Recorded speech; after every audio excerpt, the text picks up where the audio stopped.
Hello and welcome to the two-man power trip of wrestling. I'm your host, JP John Paz, for the latest Pozcast. Today, the guest, of course, is the former WWF head writer, the former WCW head writer, the former WCW World Heavyweight Champion. He is Mr. Vince Russo. Vince, welcome in. How you doing? What is going on, John? It sounds like you got a bit of a cold. You got a cold there, bro? Yeah, the weather here in Jersey, hot and cold and hot, so something's going on with the voice here. Yeah, Yeah, for that sure. always kills you, man, when it goes back and forth like that. I always get caught with that as well, man. Yep. So just something interesting that few people have brought up to me that they wanted me to ask you about, and it was that you did some announcing for WWF. Why? How? I know Shotgun Saturday Night obviously was a part of it, but how did that come about? Why were you an announcer? What were you doing announcing for?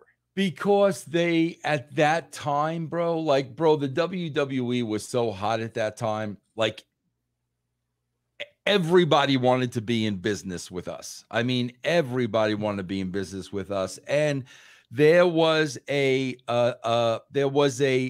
show that was just based in New York.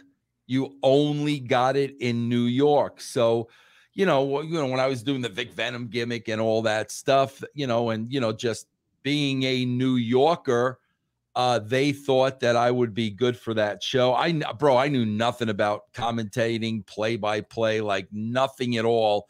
And bro, like, I'll be honest with you, like, I don't even, bro, people send me stuff and I'm like, I don't even remember doing it. So like, people have been sending me some of these things and yeah, man, I did it. I don't remember what I did specifically, but I do remember I had a good time doing it. Yeah, it's just funny looking back. It's like, wow, all these different commentators. Like, wow, Russo's popping up as a commentator for Shotgun Saturday Night. Yeah, Did you have any experience? I had no besides experience. Radio? Nothing. Well, yeah, just doing my Vicious Vincent's World of Wrestling. But see, bro, like, I swear to God, like something like that, I would probably be open to and interested in like doing something like that, like even before, writing or being an on-air character or anything like that, man, because I think I know how to get people over. I think I know how to tell stories. Yeah, bro, that was fun, man. I enjoyed doing that. What'd you think about Shotgun Saturday Night? I mean, it didn't really I hated draw. it, bro. Can I tell you why I hated it, bro? Yeah. It was so brutal, John, and you will appreciate this. Bro, you got to understand, at the time, I got my wife, I got 3 young kids, okay? I'm working my ass off Monday through Friday, okay? Bro, then Saturday comes, and now I got to drive from the island into the city. Oh. And now I got to do that Shotgun Saturday Night and then drive home after it, bro. And oh my God, I absolutely hated that experience. Thank God, man. It did not last that long. That is brutal. Just the traffic and Brutal, bro. Brutal, man. What did you The last place you want to head from Long Island is into Manhattan on a Saturday night. That's the last place you want to be. What'd you think about the actual show? Like commentating on the actual show? Did you like the way the show was done? No, not at all. I liked commentating on the show, but I just asked myself many times, like, why are we doing this? But listen, bro, that's the one thing with the WWE, and it's never changed. Bro, it's always the money grab. And, let's face it, John, like, if we're going to be honest, they completely 100% bastardized Raw by going to 3 hours. They took the money that USA was offering. And, bro, come on, let's face it. Did they really need the money for that 3rd hour? Probably not. But they took the money and then they completely bastardized that show from going from 2 to 3 hours. And I'm hearing there's some talk of doing that with SmackDown now. And the reality, I think now we can all agree they definitely don't need the money now. We know how much money this company is making. But I mean, bro, if I were me, I would never put I would never put money before the quality of my product. I never would do that. So with Shotgun though, were you booking at all or no? Who the heck was booking Shotgun Saturday night? Bruce, that was pretty much when it was Bruce, Pat. I don't know if Pat had retired by then. If Pat had retired by then, it was pretty much Bruce, Jim Cornette. They would do the show together, and then they would get together with Vince. Seems like your kind of show though. You know what I mean? Just like kind of Wild West and Yeah, cursing and well, that's definitely like, the direction we were heading in, but I did not write those shows. so even though you're on commentating, you have nothing to do with creative for that No, show. no, not at all. Wow, interesting. I Yeah. figured that would be right up your alley though. Yeah, no, it is. I mean, it is, but I wasn't in that spot yet, bro. I wasn't in that spot until I think what happened, John, because I can't remember everything. I think what happened was JJ Dillon went to WCW, and I think that opened up the talent relations spot. And Bruce really, really, really wanted that spot. So when Bruce went into talent relations, that's when that creative spot opened up. And that's when Vince put me in that spot. And obviously, Bruce not as good as JR to talent relations. JR No, was, bro, was the man. I don't know, John. I swear, I don't know what happened there, but he was in and out. I mean, something happened. I know, bro. Bruce was so excited about the job. It's what he wanted. Something happened, bro. I have no idea what, but he was in and out of that spot. Now, today, and what's going on with wrestling, we'll go real quick before we talk about the pay-per-view, but I just was wondering what you thought about NXT 300,000 K victory over AEW. I know they're not huge numbers, and I was just talking to a couple of guys, and they were like laughing, like, "What was the lowest rated Raw?" And I was like, "I think it was, I mean, before bro, recent listen, times was like 2 points up, 2 point yeah, whatever." I mean, John, that's the 2.3 or 4. ridiculousness of this. John, I'll never forget. Kevin Dunn, of course, right? Yeah, of course, yeah. Bro, I'll never forget the first time, man. We're at a I think we're on a recording SmackDown on Tuesday or something, but the Raw numbers just came in. And like Vince and I had not gotten the Raw numbers. And I'll never forget, bro, Kevin Dunn, who had been there forever, whose father was there. He walked up to me and Vince and he said, "I never thought I'd see the day where professional wrestling was doing 10 million viewers on a Monday night." So, bro, when we're looking at 10 million and 1.5, like, oh my God, like, are we really going to have this conversation? But here's my takeaway, John. Bro, listen, John, can we agree on this? Does Raw absolutely suck? I don't know. It's been better to me, but it's not great. I like SmackDown a lot better. Bro, here's my point. We saw the effort that they put into that NXT show. We saw it, bro. Why can't they do that every week? That's my question. I saw the effort you guys put in with Cena and Knight and The Undertaker and everything you did. Why can't you do that every Monday night? That's my issue, bro. So you showed that you're capable of doing it. Why aren't you doing this every Monday night?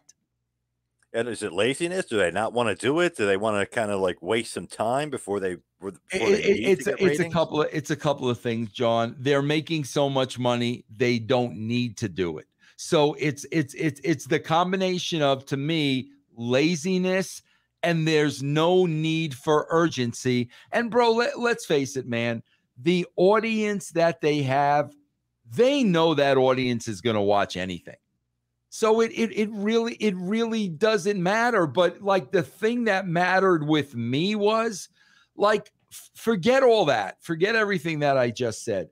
Bro, I wanted to leave that building on Monday night knowing I did the best job I possibly could. That's all I wanted to know. Whether people liked the show or didn't like the show, I always wanted to make sure, like, I left nothing on the table. So, like, I don't know how they put on those shows, and then, you can't sit there, bro, and tell me that's the best you can do. You just can't. It did feel like NXT. I mean, they put a lot of effort in that. Making sure that they beat AEW. They beat AEW. Still didn't do a million people, but I mean, Right, they beat them by a significant amount. But they did right, put Cody and Undertaker, Asuka, Cena, Becky. I mean, everybody was on the show. right, right. They put effort into it, but on Yeah. Monday night, bro, they're sleepwalking through that entire show. Now, as far as the pay-per-view we're covering today, Fully Loaded 1998. Obviously, this is, in the midst of the Russo writing era, right? I mean, this is like you're Oh you're the yeah, head, you're yeah, the head guy. Is yeah. Ed here yet, or are you just doing this by yourself so far? Oh my God, bro. So July 1998, headed What's the, into what's what's the main event? Austin and the Undertaker versus Kane and Mankind. Man, I know Ed came first to a pay-per-view, and I'm pretty sure it was a match between Taker and Kane. I don't know, bro. I don't. I'm horrible with dates. I don't know if Ed's right with me yet. Now, when Ed comes in, easier for you, harder for you, Oh smoother for no, you? see, bro, that's the difference between me and everybody else, bro. Like and that's why it's such bullshit, bro. Because here's the difference. The we were really on a roll, okay, and it was just me and Vince. That's it. And Vince said to me, Vince, I can't be working on this show anymore. I don't have time. There's too much going on in the company. We need to find you somebody to write with. And I was like, absolutely. I had no problem with that whatsoever. So Ed was recommended, bro, through the USA Network and Bonnie Hammer because he had worked on Honey, I Shrunk the Kids and Weird Science. So I knew, bro, Ed was an established writer. So I looked at that, bro, as an opportunity for me to grow. This is somebody that can really teach me television writing, man. He's done it. This would be a great opportunity. Bro, if this were anybody else, in creative, Heyman, Pritchard, anybody else, and Vince wanted to bring in a professional writer, they would have done everything in their power to bury this guy because they would have been afraid of their spots. That's how it works. But for me, oh my God, bro, if I can work with a television writer.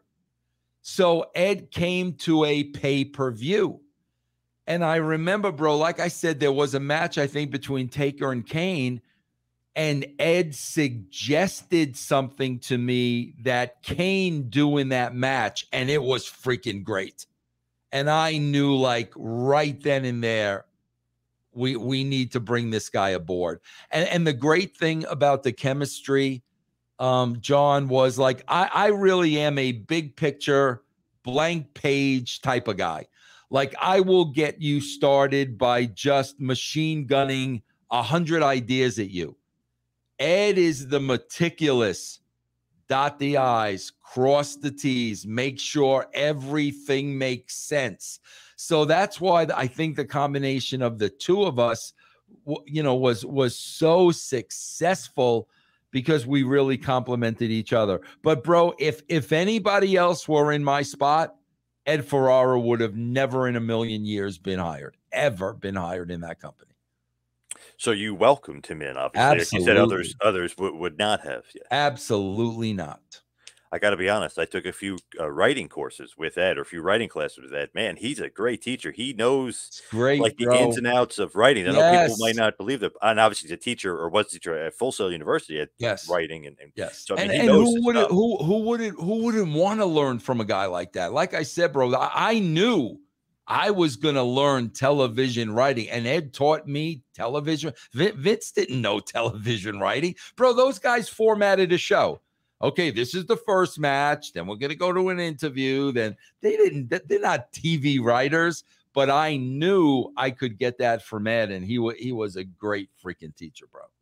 Is that the guy who's teaching you, like, let's hook them, let's leave them, let's go to commercial break a certain way? Is he the guy that kind of taught you that aspect of Yeah, TV writing? he really taught me like the details, bro. The details. Like I knew, bro, because we were competing with Nitro. I knew we can't give him an opportunity to change the channel. No matter what, we can't give him the opportunity. So, with that being the mindset, Ed really helped with the structure and how to do that. And bro, I'll tell you who the MVP was as we talk about these shows during that period. Bro, on russosbrand.com, every 2 weeks, I review an Attitude Era show. Bro, freaking JR, he will not let you go to that other channel. Oh my God, bro. He was constantly telling stories, retelling stories. Austin's in the back and he's pissed off. The Rock is on his way to the building. Oh my God, DX is on the way to attack WCW. When you listen to the shows, JR blows me away. And I'm telling you, bro, he was a big, big reason why the people weren't flipping channels and going back to WCW. That's the thing too. Like when you're writing, do you think like, oh, they're going to be on commercial break here, or you don't even think about their No, show? not You at just all. Not at all. I have no idea when their commercial breaks are, when halftime is of Monday Night Football. Not at all. We're just concentrating on keeping them glued to our show. That's it. because before you were writing, I remember Bischoff would talk about when they first started Nitro, like Raw was like the same pattern of commercials. So he's like, well, we'll just stay on here because they're going to be in commercial and they won't, they won't want to flip over because they're on commercial. So just like stuff like that. But you guys wouldn't even think about it. You're only No, focusing on we your stuff. never even looked at that. With us, bro, it was all about flow. Just the flow of the show. That's what it was all about. When you like writing the show, are you saying like, oh, right before commercial, let's give them a tease? Oh, Like, absolutely. Absolutely, bro. You're going into every commercial break. Now, bro, you got to know. You got to know. We're going into commercial break. They're going to go over to Nitro. right. But the trick was we had to make them keep coming back to see if we were back because of something that happened before we went to break. That's why I say it all the time, bro. There's an art to writing a television show. And, like when, a Tony Khan walks in and he talks about, oh, I was booking an E-Fed when I was 5. Bro, that's not writing a television show. That's booking a wrestling card. It's two completely different animals, bro. I think every fan used to do that. I remember I used to write in my notebook, like, oh, what if Vader fought Hogan? Yeah, You know what I mean? It's like, right, man. Yeah. yeah, it's crazy. And obviously, he's been crazy lately, tweeting all this. Bro, he's losing his mind. That guy needs to get in the back seat, bro. Like literally, he needs to freaking chill out, man, and get in the back, bro. It's he's killing his own company. Bro, listen, man, I worked with Dixie and Dixie made a lot of mistakes, bro. We all make a lot of mistakes. But she didn't make near the amount of mistakes this guy's making, man. He's too much, bro. He's really getting to be overbearing, man. Bro, you saw, I don't know if you saw, John, you should go back and watch this. On the he just did that Don LeBard Lebitard show. Dan Dan Lebitard, yeah. Lebitard. Bro, they're making fun of him, like right in front of his face, and he doesn't even know it. He can't even see it. Bro, they did that birthday bash celebration, right? Yeah. Bro, that was a rib on him. They're all behind. Mark Henry's going hysterical. Jeff Jarrett, they're whispering in each other's ears. It was a rib. The guy doesn't even know it. He's like oblivious to what's going on. And I did a whole live stream yesterday. Bro, take a back seat, man. Take a back seat. Put the talent in the forefront. Put a talent on the Dan Lebatard show. You know, the guy is on Busted Open every week. That should be a talent spot. He should not be sitting there in on the scrum with every interview. My God, bro, like literally get over yourself, man. You got to start putting the talent, in the forefront of everything, not yourself. He really is hurting his business. All right, let's talk about WWF Fully Loaded 1998 in your house, which was July 26, 1998, Fresno, California, at the Selland Arena.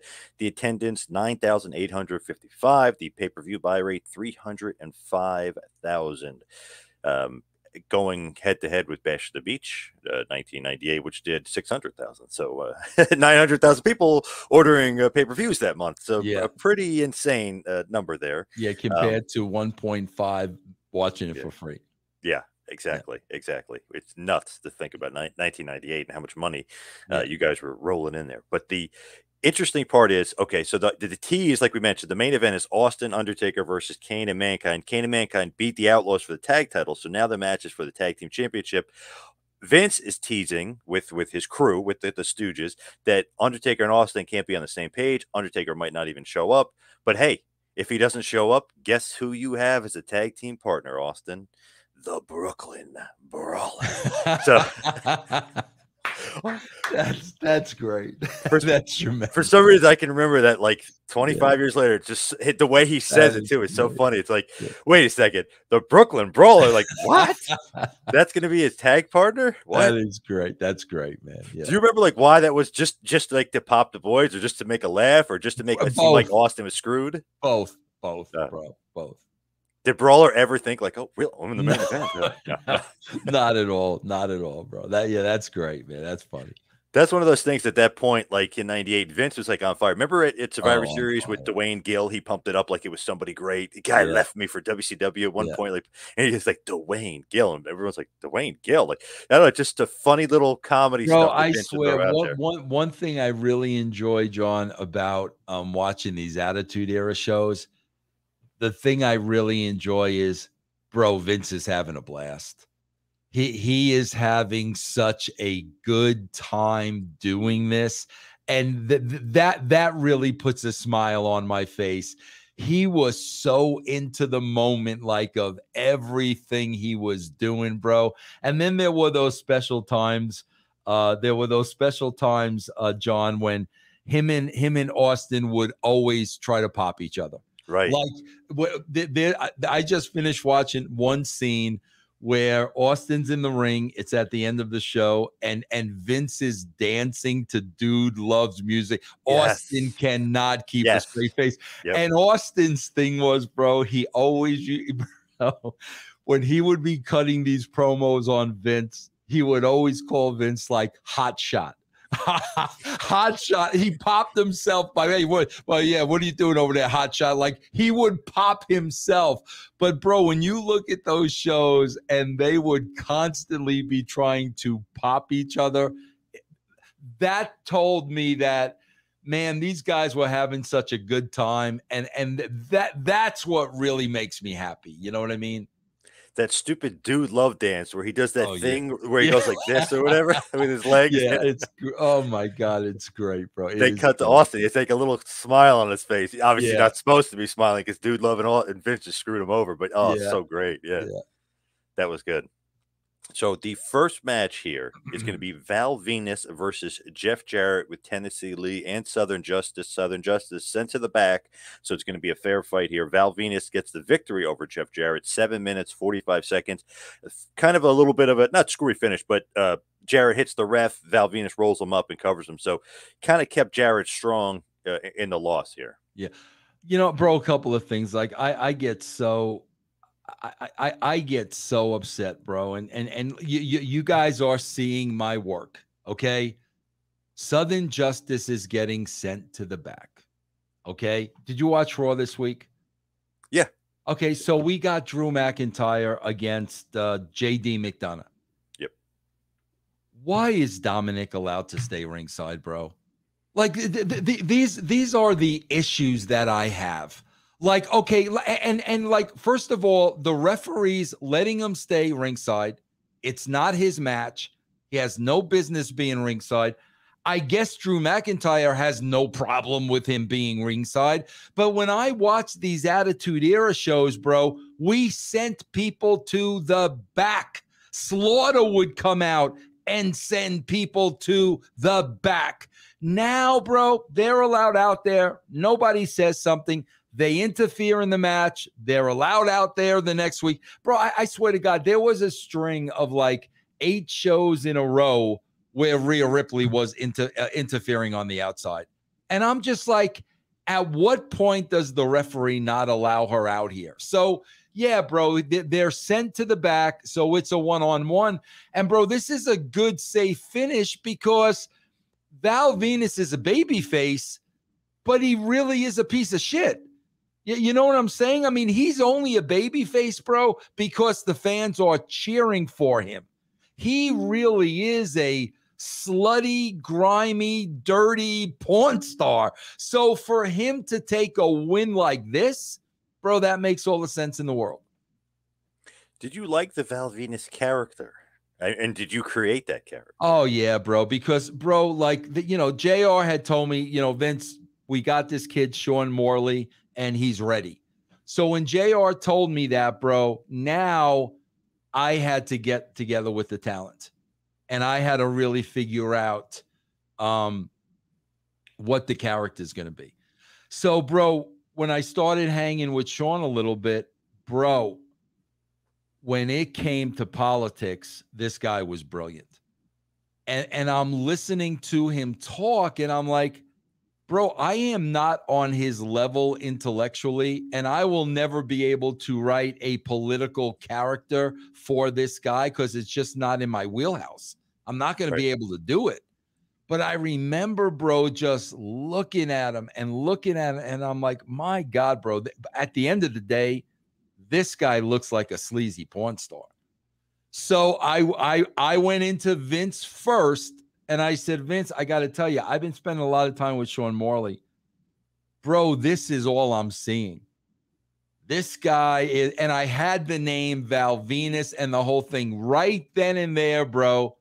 Vince called him on the phone and said, Sean, you're not going to believe this, but this is what we're thinking. And, bro, he played that character to a T, man. To a T. He was quite good and quite over. Yeah, very as far over. as like not like Austin level, but I mean he was Right. very high up there yeah, over as far as over with the crowd. Absolutely, yep. So this is like your brainchild. Does he come up with a "Hello, ladies" and the big Valpolsky and that stuff, or is that you as well? Yeah, I was writing his promos because, I mean, obviously he had a promo before every match. I was writing his promos, but this isn't where, okay, bro, you got to say every word here. This is it. Right. He injected his creativity into what I wrote. So I would say it was very, very much a team effort. Val Venus, one of those guys like Attitude Era, like when you say like the Godfather, those guys, Goldust, like those guys stick out from the Attitude Era. Sable. I don't know if, yeah, but I don't know if like Val Venus plays necessarily in a different era. You know what I mean? It's got to be Attitude Era. He's playing male. I'm not going to argue with that. So the next matchup, D'Lo Brown with the Godfather versus X-Pac with China. D'Lo Brown gets the victory in about 8 minutes and 30 seconds here. D'Lo kind of a little bit of a cheating to win. A little bit of help from the Godfather. Then he hits the sky high and gets the pinfall victory. What are you thinking about with D'Lo at this point? I mean, he was never in main event level, but he was always upper mid card. Getting wins over X-Pac is pretty big. Yeah, Dutch Mantel. I always got to give credit for Dutch. When you have a guy like D'Lo, Dutch would say he's a good little hand. D'Lo was a pro, bro. He was a pro through and through. He knew what his role was. And he always, bro, performed at the top of his game. He was a joy to work with in the back. To this day, I mean, I remain friends with D'Lo, and man, you need the D'Lo Browns, bro. You need the Savio Vegas, and you need those guys, bro. And D'Lo played such an important role, bro. X-Pac, any significance to the loss here? It doesn't hurt him, you don't think? No, I don't think it hurts him at all. And I think the draw and the attraction was what, it was a one-on-one match. Yes. Oh, okay. I thought you said it was. Nah, bro. At that point, because I'm watching that now. When X-Pac first came over, he was so over, bro. As long as the finish is right, you're not going to hurt X-Pac. Godfather did cheat a little bit. China tried to thwart it, but he did cheat. So The interesting D'Lo thing just to kind of me, the interesting thing to me, bro, is you look back at that now, and China's, in a serious relationship with Triple H. And now, she goes out here with X-Pac, and who would have known that would have turned into a serious relationship? So it's really, man, when you look at the pieces and then what happened, it's just really, really interesting. true, very true. The backstage happenings there with Yeah. these guys. Yeah. The next matchup, Farouk and Scorpio, aka Too Cold Scorpio, defeated Justin Hawk Bradshaw and Terry Funk in 6 minutes and 49 seconds.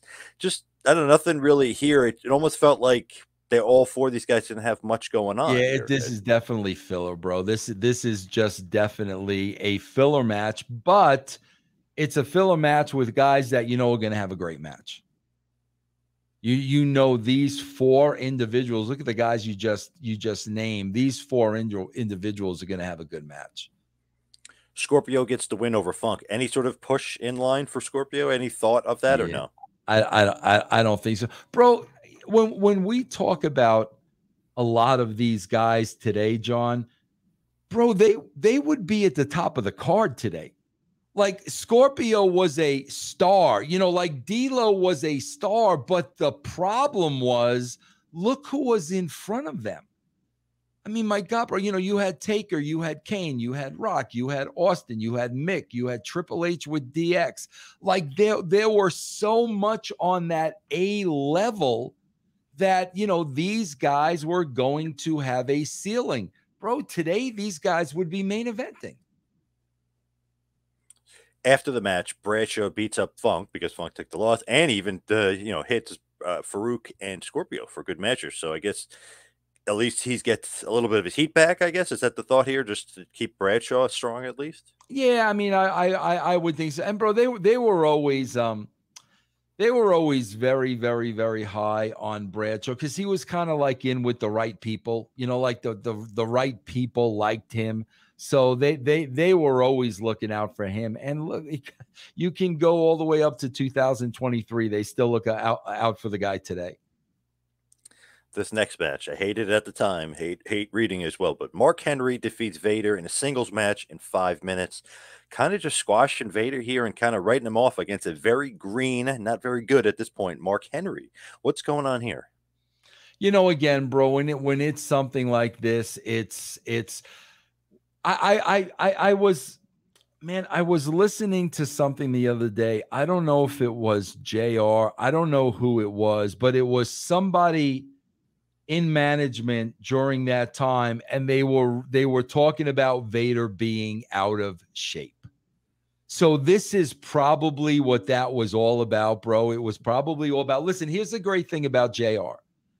If Vader's overweight and out of shape, JR is going to tell him. And JR is going to tell him, bro, you need to get your ass back in shape. And if you don't, it is going to affect your push. And I guarantee you, bro, that's what was going on here. That they weren't happy with Vader not being in shape. They were probably telling him he needed to get in shape, and he wasn't. So this is their way, bro, of, this is how we're going to send them a message. And remember, he called himself a fat piece of shit. Remember, he was Yeah, doing like, because what the and hell? you know why? Because the office was probably telling him that over and over and over and over and over again. Bro, I'll never forget this story, John, that I was at TNA's. I was at TNA and we had broke up the Dudleys. And Bubba really started taking off. But if you remember at the time, Bubba was getting himself in sick shape. Sick shape. D'Lo was doing nothing and looked out of shape. So finally, D'Lo came up to me and he said, Oh, Vince, he goes, Devon, yeah. Devon, I don't understand. We broke up. Why are you guys pushing Bubba and you're not pushing me at all? And I told him that. I said, D'Lo, Devon, look at what he's done. Look at the work he's put in. Look at how he looks. I said, honestly, bro, you're a little out of shape. And bro, man to man, he knew what I was saying was correct. Bro, in less than a month, D'Lo lost the weight, was in as good a shape as Bubba, and it was like, okay, like let's do some business now. So my point is, bro, either a talent is going to take heed or they're going to be too lazy and they're not. And if they're too lazy and they're not, bro, they're going to get buried by the office. I mean, I guarantee you when I'm going through this with Vince is filling me in on the background. Vince does not want to put Vader over, and this is why. And I'm not going to sit there and argue with Vince because that's a talent relations thing. That ain't a creative thing. If Vince McMahon doesn't want to put Vader over, we're not going to put Vader over, but there was always a reason for it. It's interesting, like, just to see kind of how he fell off. You know what I mean? In WWF, it's like slowly but surely kind of really fell off. I mean, WCW is kind of the man over there. And even after WWF, he goes to Japan, he's the man again. So it's crazy. WWF was just not a good time for him. And like I said, bro, also look at what he's walking into and look how many guys on the roster are over him because they're so over. So he didn't just walk in as a top guy. Okay, bro, maybe I'm a little out of shape. Maybe I could shed 15 pounds. Bro, he's walking in there. He's competing with Kane and Austin and Taker and all these guys. And if you don't get up to par, you're going to get left in the dust. So the next match, the Disciples of Apocalypse, 8-Ball and Skull, aka your boys, the Harris boys, with Paul Ellering as their manager, defeated LOD 2000 Hawk and Animal in about 9 minutes here. They do the old switcheroo, the old twin gimmick where they switch. They did that a lot to LOD leading up to this match. Yeah. Now was Draws out there? No, but he's just with Hawk them and at Animal. this point, right? Yes, or he was, or it's around this point. He's because they are LOD 2000, but he's not out there for this. Was Sonny out there? No. Interesting. Yeah. So Ellering is kind of able to cheat and distract the ref and able them to do the old switcheroo. LOD is also same thing with Vader. Almost seems like they're not in good favor bro. here.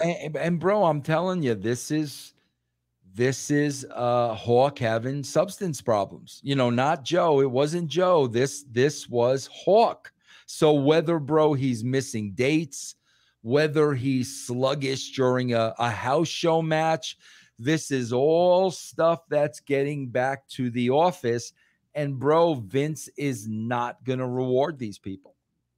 Is Animal pissed at Hawk at this point? Oh, I'm sure he is, bro. I mean, I'm sure he is. And meanwhile, you had the Harris boys who didn't do any of that stuff.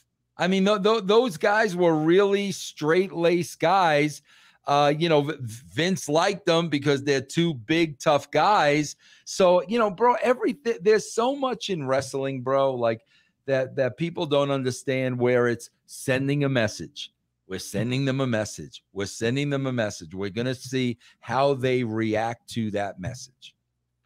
What do you think here of like DOA, are they getting some sort of push? Are they just mid card for life? I mean, because it always seems like it's almost like you said about some other matches, maybe even some filler. Was there ever any thought of doing anything more with these guys? God, bro, there really wasn't, and I regret that.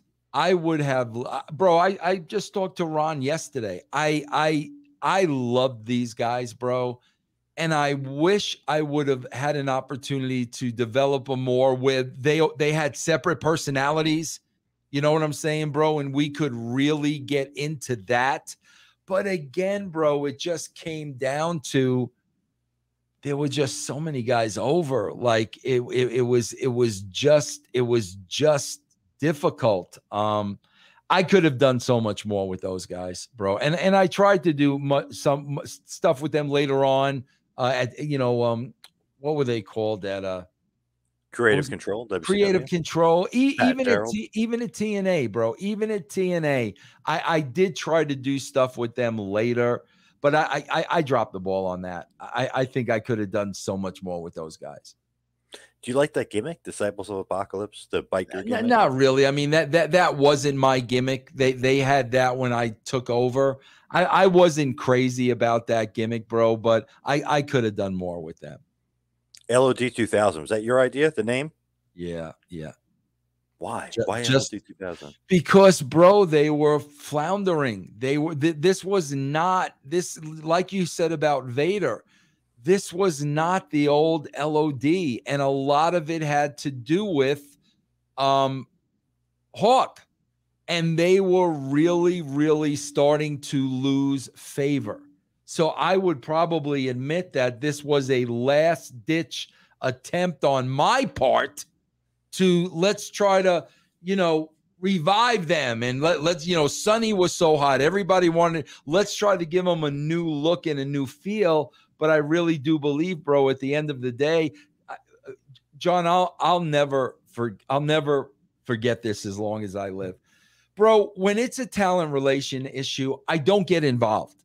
It's none of my business. So if Hawk is really having serious drug issues, I don't know. It's none of my business. They don't share that with me. They don't share with me what the problem is. They'll just say, Vince will just say, well, we need to pull back on so-and-so. When I hear that, I know there's an issue.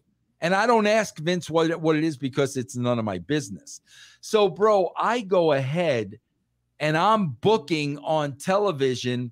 Hawk's got drug problems. He's going to jump off the top of the Titan Chevron and all this. But I am not realizing the seriousness of these problems. Then, bro, we are at the airport one day, and Joe is pushing Hawk through the airport in a wheelchair. Bro, Hawk's got a blanket on him. He's totally out of it, and he's foaming at the mouth. Oh, and Joe's trying to get him through this airport like without anybody noticing. And bro, it wasn't until I saw that with my own eyes where I was like, holy shit, like I had no idea that guy was in that kind of shape. But the office knew, but I didn't know. Man, that's just absolutely crazy. Oh, it was, but I'll never forget that. I couldn't believe what I was seeing. Man, no wonder they're not getting any sort of push. Yeah, and I mean, and bro, look at, Joe's really trying to take care of him. Bro, I mean, it's like as a shoot, he's trying to wheel him through this airport, hoping nobody's seeing. Right. And your eyes were brought to this. And that's when I saw that, I was like, holy shit, bro, this ain't no joke. Ooh. So then the next match up, Owen Hart versus Ken Shamrock in a dungeon match, which of course filmed on I location love in that. the I dungeon. love that, bro. I love that. I Is thought that that was your idea, and are you the producer on the segment no, at the no, I am dungeon? not there. I am not there producing the match. But it was my idea. But I love that, bro. I love that. What do you love about it? Just because it's like Hart family tradition, the dungeon, Hard everything? family tradition. It's outside of the arena. The dungeon looks like a dungeon. Then you got the whole story of like Owen's got the home field advantage. You know, Shamrock's working in there for the first time. I just really liked, and I thought they did a great job. And then another little twist, Dan Severn is the special guest referee, so There he's you gonna go. call it Yeah. right down the middle there. Yeah. But Severn, by accident, gets hit with Owen at one point, and Yeah. then Severn gets distracted. Owen grabs one of the dumbbells, hits Shamrock, then puts him in an armbar. Severn recovers, sees that Shamrock is knocked out. He thinks it's from the submission. Owen Hart gets the victory in 5 minutes, There you go. Yep. which will obviously continue, and they'll have a Lions Den match the next month, Yeah. which is just a continuation of the feud. Do you like Owen in this role? I know we talking about him not really working as a babyface. Do you like him here as the heel, being like the chicken shit? But hey, I'm tough enough to be in these matches with you. I can beat you in these Yeah, matches, but then he definitely. cheats. Definitely 100%. Bro, he was just, oh, it's funny, bro, because I don't know what it was, but obviously, John, you've heard the stories. If there was one guy you wanted to be around more than anybody else, it was Owen Hart. Like, as a human being, bro, this guy was just so special. Always ribbing, always laughing, always pranking. But yet, when it came to wrestling, he had to be a heel. Like, you couldn't pull out that good guy Owen on TV. You just couldn't. So it's just really weird, bro, because he's the greatest guy in person, but he's got to be a heel on TV. So as far as that feud, obviously Owen and Ken Shamrock, it'll continue. Interesting with Severn though, considering the past with Severn and Shamrock. Did you guys think about doing a bigger feud because of the Oh, UFC feud, or absolutely. no? Oh, you did. How come it never? Absolutely. How come it never like turned out to be that way? Well, bro, I think there were a couple of reasons. From a creative side, bro, Dan Severn was not going to be able to go toe to toe with Shamrock when it was promo time. Shamrock was good and he was intense and he was great on the mic and he was going to eat Severn up. Also, bro, going back to the office, I think they were having money problems with Shamrock. I think Shamrock wanted more than they wanted to pay him. And again, that's when I'm told I always would get Vince, we got to start thinking about phasing Shamrock out.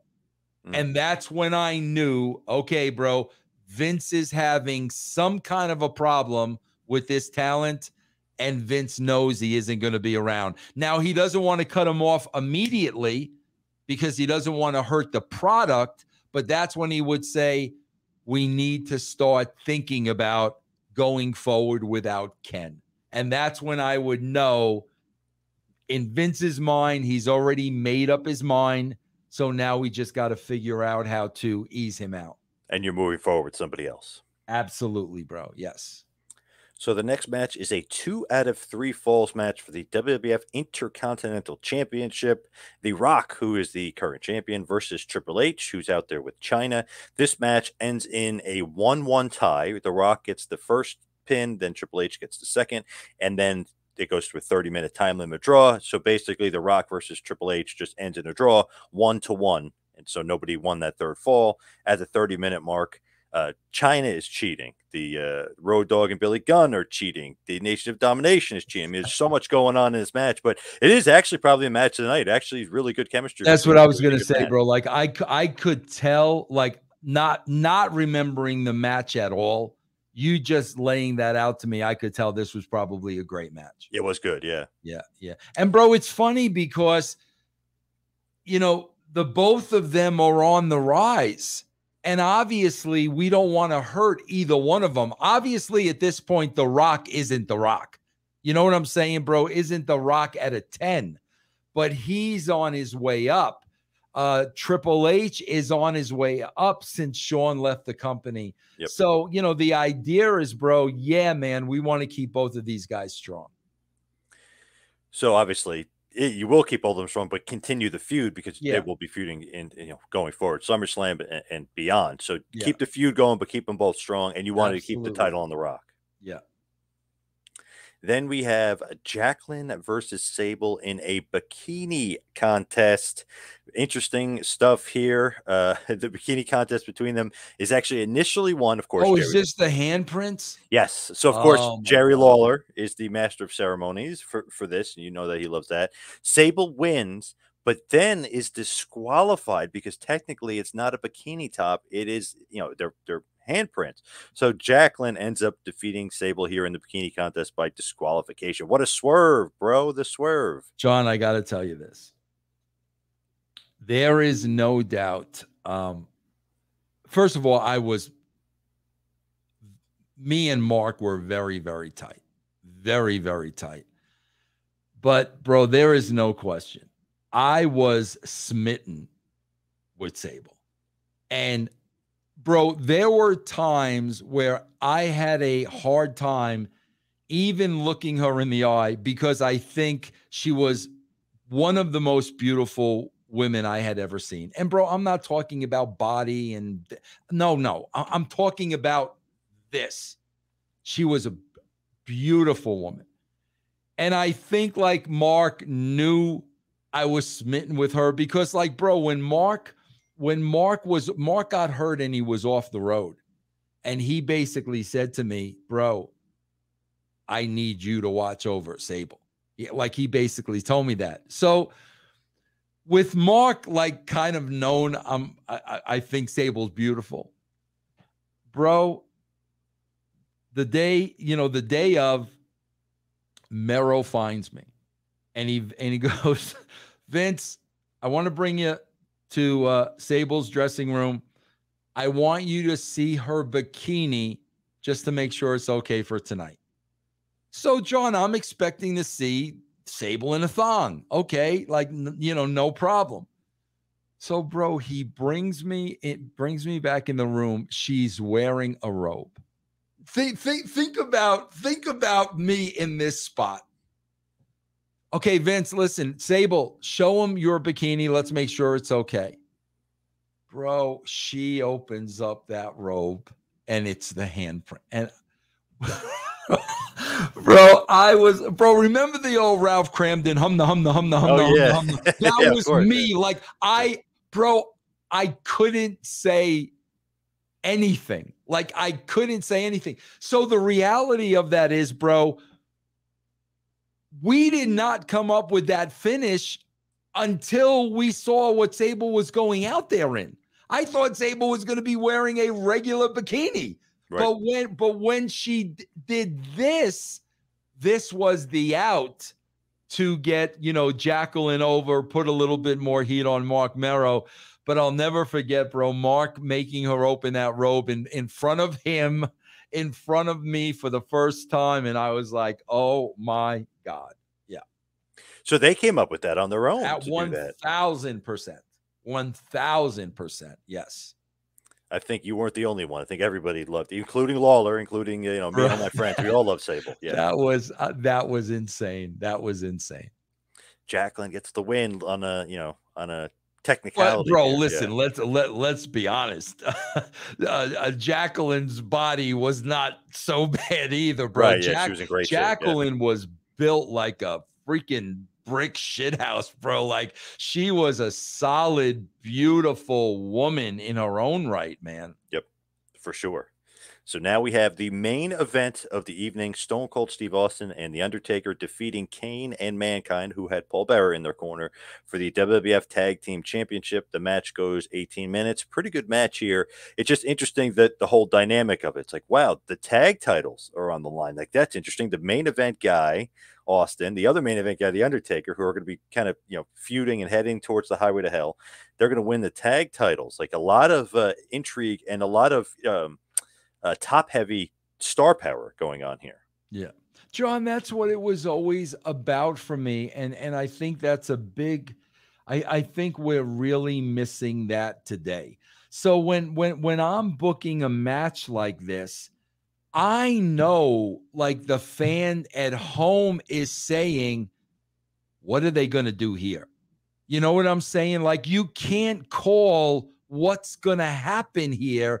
Therefore, you want to buy the pay-per-view. Right. What we see today, bro, is we put two talents together and we know they're going to have a 5-star match. That's what we see today. Back then, it's like, holy shit, like, how are they going to get out of this? Is Taker going to turn on Austin? Is Mankind, like, you don't know what we're going to do, and that's why you're buying the pay-per-view. I think that art is 100% lost. And it's great because Vince is kind of the one that says Undertaker's going to be teaming with Austin, but teasing that Undertaker's kind of on his side, that Austin can't really Exactly, trust him, bro. that Yes, that there's no way you're going to coexist, and then Kane and exactly. Mankind are going to destroy you guys because you can't coexist. So there's no way they're going to win. So it's unpredictable for sure. So what happens? Undertaker, Tombstones, Kane, and Austin and Undertaker do get the victory. There wasn't as much dissension amongst them, but you could tell, obviously, there is tension between them because Undertaker wants the title, and Vince is pumping it up like, like, not that it necessarily is a good thing, but almost pumping it up like Austin can't watch, can't trust this guy. He's got to watch his back. Undertaker's Yeah. going to end up getting him in the long run. Yeah, I just watched the episode where like Taker cut that promo out of character. Remember that? Yeah. Oh, yeah. Which was Yep. such a good freaking promo. So yeah, that's kind of where we are in the story. But it's just cool because it's like, oh, you thought something was going to happen Undertaker in Austin. It doesn't. So it's like, okay, it's going to happen leading into the Highway to Hell. Like, it's building towards something. You're like, something is John, going to happen. that's must see TV. Right. That's must see TV. Like, you're planting the seed that it's going Right. to happen. When is it going to happen? Now you've got to watch every single episode. That's the part that's missing, bro. And like I said, that all goes back to writing a television show. And that's what Ed brought to the table. And I think that's something that is severely missed, bro. It's interesting too with Kane and Mankind because it's like, okay, Kane and Mankind aren't liking each other too much now either. Right. Plus, they're going to continue to team, but then Foley keeps kind of getting beat up or left behind or destroyed or a 2-on-1 situation. He's kind of been getting a lot of sympathy. So it's almost like he wants a sympathy, but he's such a lost soul that he thinks Vince is his friend. Right. Even after all this, even though Vince is mad at him and does this to him, and he still thinks Vince, because Vince is using him because he's a pawn, but he thinks that Vince is his buddy. Like, he's slowly thinking that Vince is really out for it to help him. See, John, that's what you're talking about, bro. Layers. There's Yeah. layers and layers and layers. I always used to say, bro, like when me and Ed wrote the show, we were proud to say this was a thinking man's show. You had to think about the show and what's going to happen and where are we going, exactly what you're saying. We wrote the show that way, bro. It was by design. And if you look at it, Triple H is headed towards the IC title. The Rock is the IC champ, but he's really headed for bigger pastures. I mean, he's really headed for the world title. Then he's going to, kind of turn heel, and he's going to be Vince's boy. He's going to be a part of the corporation. And Foley was just a pawn the whole time. He basically tricked him and threw him off to the wayside, right. which is a great arc for him because then he feuds with The Rock, who is the real Golden Boy, who he thought he was, but Vince tricked him into thinking that. So and then obviously Undertaker, Kane, the Brothers of Destruction are going to team up together, which is bad news for not only Vince, but really bad news for Austin, right? Who's the champ. Like, so, okay, Austin beat Kane, then he beats Undertaker. He can't beat them both. I'll never forget one of my most favorite moments, and I haven't come up to it yet, and I don't even really remember the build, but when Kane went out there, and you thought it was Kane, and then yes. Bro, yes. that to me, like, bro, Michael Cole had Cody Rhodes and main event Jey Uso in the ring, and Michael Cole actually said, man, when I saw you guys win the tag titles, that gave me goosebumps. And I'm like, really, Michael? Everything you've seen in the past 25 years, that, bro, when Kane took off the mask and it was Taker, That gave me goosebumps, bro. Nice, nice. So what do you think overall of the pay-per-view? Did you like it? Thumbs up? What do you think? Oh yeah, no, bro. I liked it because this is a story in progress. It's a story in progress, bro. This isn't a one and done. Everybody is progressing here. The stories are progressing here.